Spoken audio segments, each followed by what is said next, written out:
আজকে আমি থাই স্যুপের একটা দারুণ রেসিপি নিয়ে আসলাম।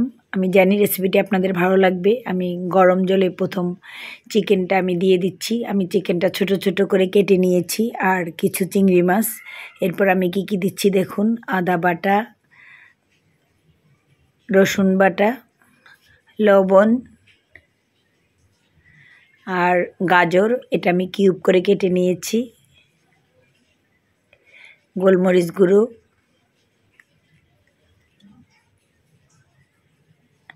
আর কাঁচা লঙ্কা বাটা। ঝাল আপনাদের ইচ্ছে অনুযায়ী দেবেন। আর ভুট্টা একটু আমি আগেই সিদ্ধ করে রেখেছি।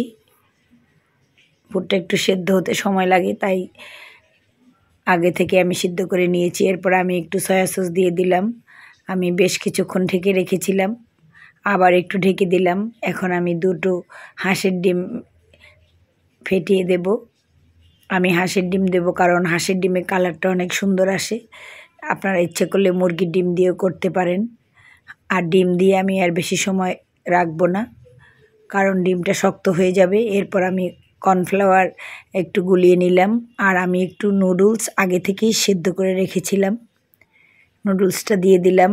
আর 3 চামচের মতো আমি সস দিয়ে দিলাম, টমেটো সস। আর চিলি সস দিয়ে দিলাম আমি 2 চামচ। পরে আর একটু পরিবেশনের সময় আমি দেব, সেটাও দেখাবো আপনাদের।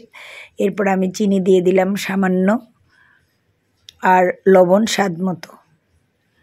আমার স্যুপটা হয়ে আসছে। এখন আমি নামানোর আগে একটু গোলমরিচ গুঁড়ো আর একটু টমেটো সস দিয়ে দিলাম। এখন আমি এটা নামিয়ে নিচ্ছি। দেখুন আমার স্যুপটা তৈরি হয়ে গেছে। এখন আমি পরিবেশন করব।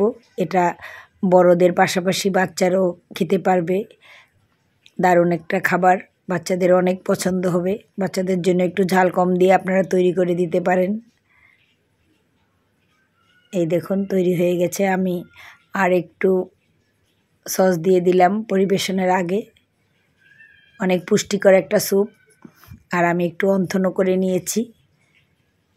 যদি আমার ভিডিওটি আপনাদের ভালো লাগে, আপনারা একবার ট্রাই করে দেখবেন।